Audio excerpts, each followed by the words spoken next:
Hello, hello, hello, YouTube watchers. Thank you so much for joining us today on the ultimate big celebration. So, today marks a huge milestone in the history of our show. We are celebrating the 200th episode of the Speaking and Communicating podcast being published.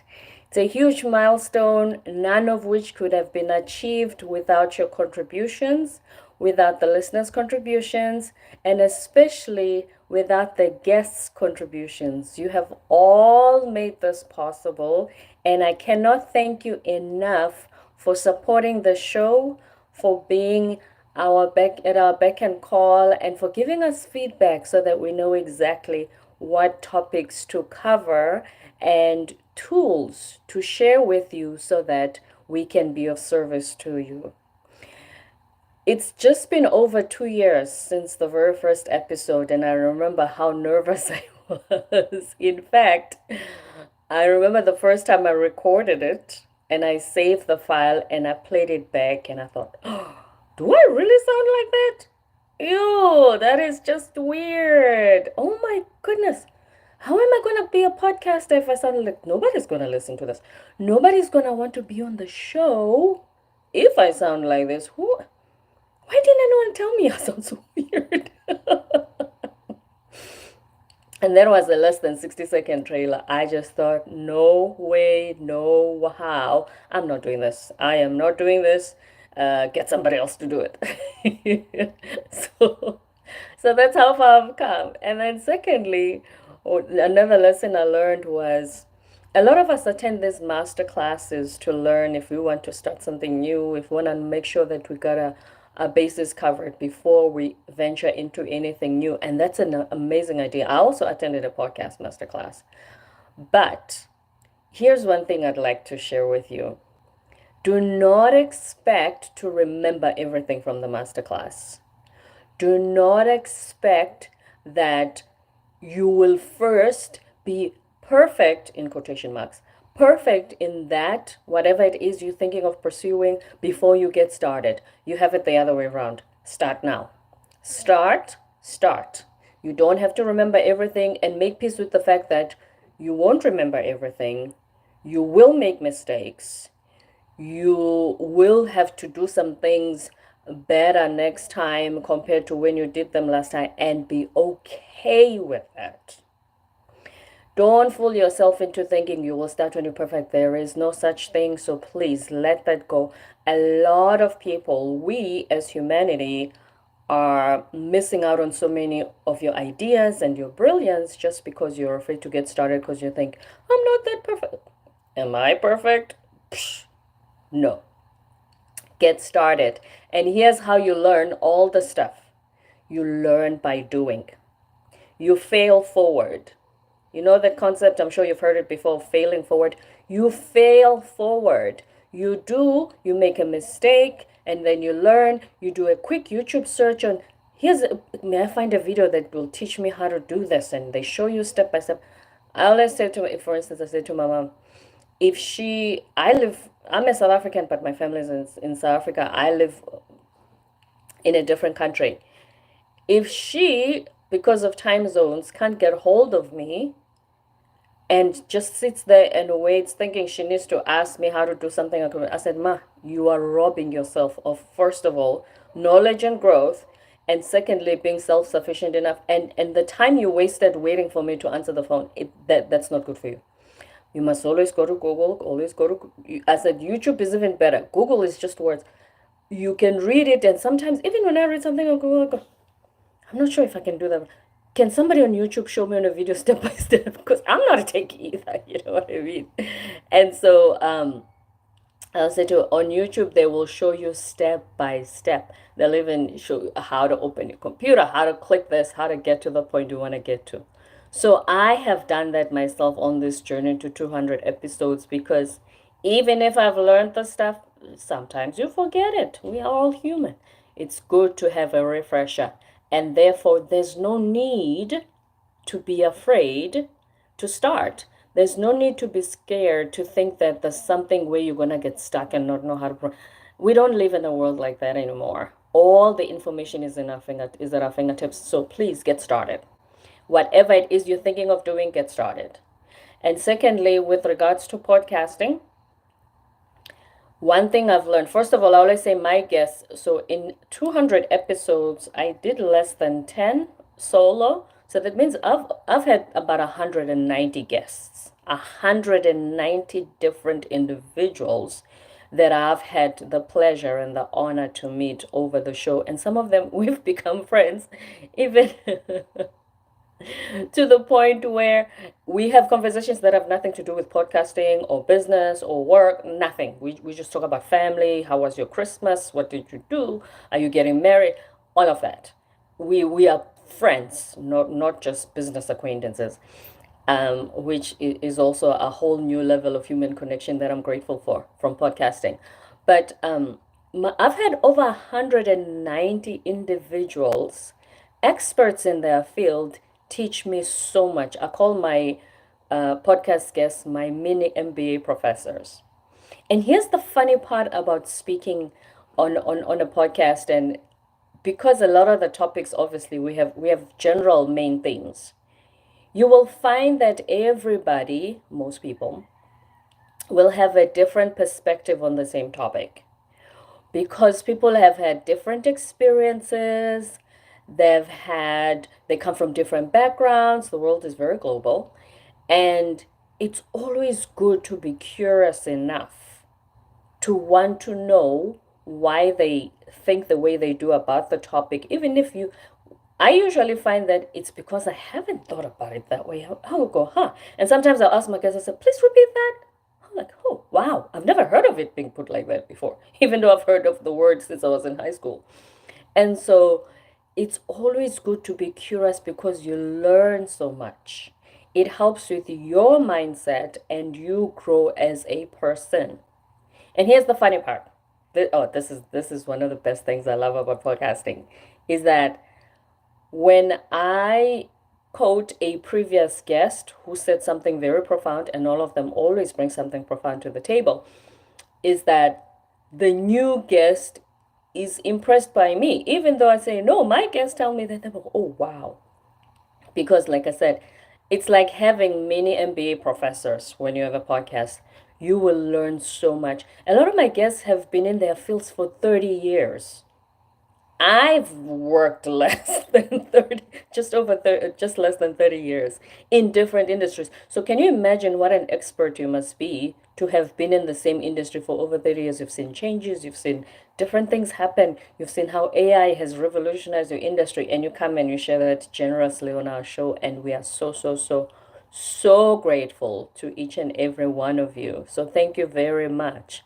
And another thing, I remember, so one time, sometimes a guest of mine will say, Roberta, please tell me what should I do to prepare? I want to sound perfect. I said, no, you want to sound perfect? Wrong show. Wrong show. We are not in the business of perfection. And we are not in the business of wanting to sound like we are these perfect speaking human beings. Half the time I stutter, who speak perfectly, who don't have anything. And we do address public speaking issues and tools and how people can overcome them. But incorporating all of those tools, which you must and we recommend, you still need to be yourself and not be caught up in the wanting to be perfect syndrome. Because you're not going to be one. So please make peace with that. You're not going to be perfect. And two, nobody's looking for perfection. Here's the thing. Think about it. If you have watched a supposedly, in quotation marks, perfect public speaker, what's the first thing in your mind? Do you think, oh, wow, I can't wait to be a speaker one day and be like that perfect speaker? Or do you watch a speaker who is great at what they do, connects with their audience, and if something happens, they know how to, crack a joke and make humor out of it, and then carry on, because life happens. Sometimes you can be as perfectly prepared as you think you are, and something goes wrong. If you don't know how to handle situations like that in a light-hearted manner, it's people observe those things. People want to know, wait a minute. So if I don't sound perfect and don't stutter and don't sometimes, lose my train of thought and then come back, so I can never be a speaker, I would encourage you not to think that way. The speaking is about communicating and connection, because as humans, we have this in our DNA. We literally have a need to connect, and that's why on this show we focus so much on communication. One of my previous guests, who's a friend who used to teach in one of the Asian countries, different from South Korea, because I was in South Korea, a different one. That's one thing we had in common, first of all, and secondly, in her business, her motto is connection, not perfection. Connection, not perfection. Her name is Lindsay McMahon. And she said, the reason is so many people feel the pressure to be perfect, and then they stop communicating, which means they're never going to connect with others, because they think the only way that they need to communicate is when they're perfect, which is never going to happen. None of us are perfect. Even those of us who grew up in English-speaking countries don't speak perfect English. None of us are perfect. Let that go. Make peace with that, please. We need to experience your brilliance and whatever ideas you have. We don't want you taking them to the grave just because you were waiting for the moment to be perfect. That is a loss on us as a humanity. So please be courageous enough to get started. Please get started. You're not going to know everything. You're going to make mistakes. So please fail forward and be okay with it. Let go of judgment. Let go of judgment of yourself, thinking you need to do whatever it is you do perfectly. That's not going to happen. And also, when speaking, for instance, even if you're giving a keynote, let go of judgment, thinking people are always rooting for you, and we tell you that all the time. And I cannot tell you how many keynote speakers we've had on the show who say, people support you, they root for you, even when you make a mistake, they laugh with you. And I remember one of my guests said, sometimes I say to them, wait a minute, where was I? And the guests and the audiences will tell you and say, yeah, this is where you left off. And then I go back. You're on the same team. Just because you're on stage, it doesn't mean that people are waiting to say, I cannot wait until they make a mistake so I can record them on my phone and make them go viral. Nobody says they're doing that. Hopefully not. But I promise you, people are rooting for you because they're spending their time with you. They're not going to come to waste time on somebody that they're going to embarrass. They want to know, they know you're bringing something that's going to be of value to them. So please get started. And then when it comes to communication, in the last 3 years, a lot of people have been lonely. In fact, statistics show that almost 60% of Americans suffer from chronic loneliness, meaning people are lonely. People are needing to connect. People are needing to feel like they are part of something. And yes, technology helps us with that. I'm in a different country across the ocean. I connect with my family using technology, which I'm really grateful for. But also, now that everything is no longer on lockdown, can we go back to connecting with our neighbors in person? When you meet somebody, smile, look them in the eye, say hello in the elevator. I know it sounds weird, especially if you live in the city. People think you're weird when you're the only one saying hello to everyone and everybody just walks past and minding their business. I've had the privilege of living in the countryside a little bit, and I love the fact that even when you go to a restaurant, everybody knows everybody. We always accuse those Hallmark movies of, if you live in a small town, everybody knows everybody's business. And this one left this one for New York and dumped this one. Now this one is married. Yeah, that happens too. But at the end of the day, they are connected. People are looking for connection. We've come out of lockdowns. Can we go back to connecting and communicating with others?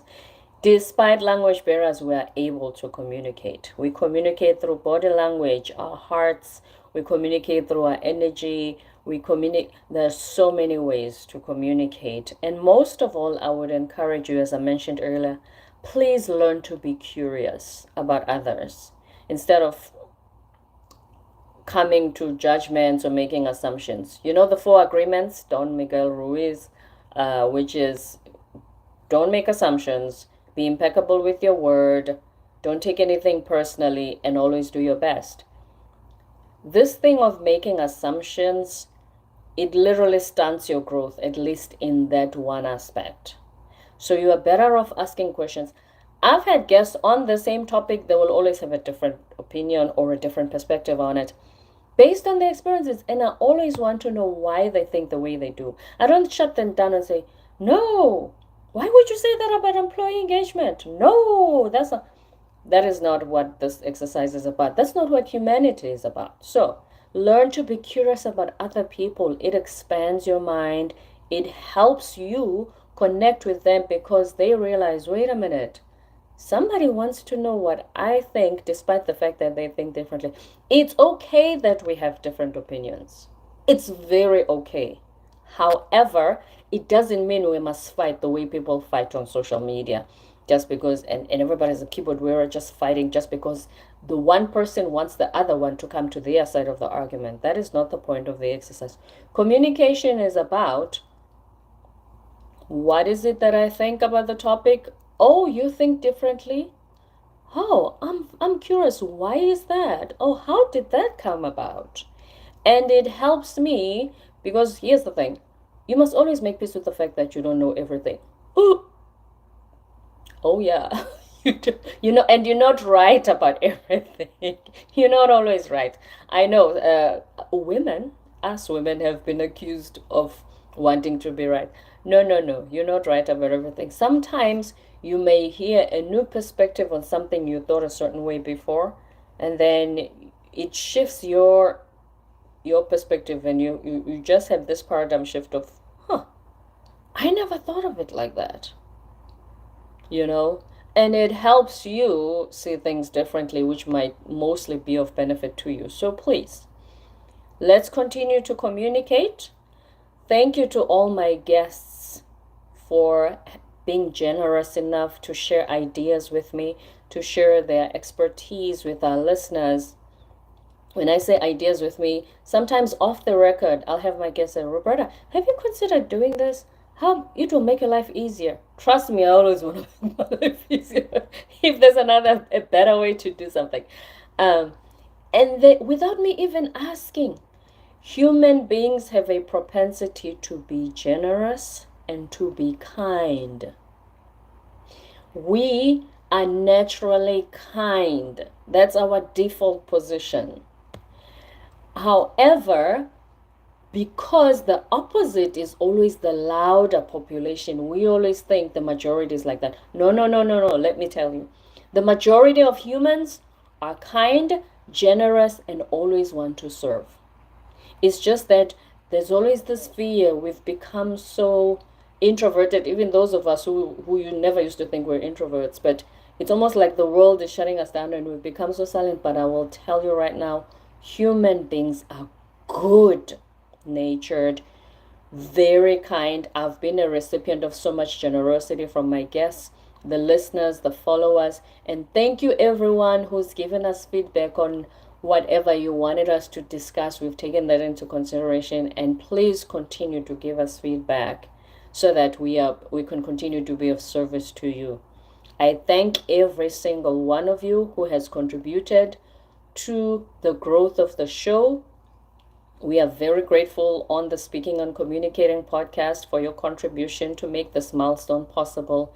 Here's to 200 more episodes from the Speaking and Communicating podcast.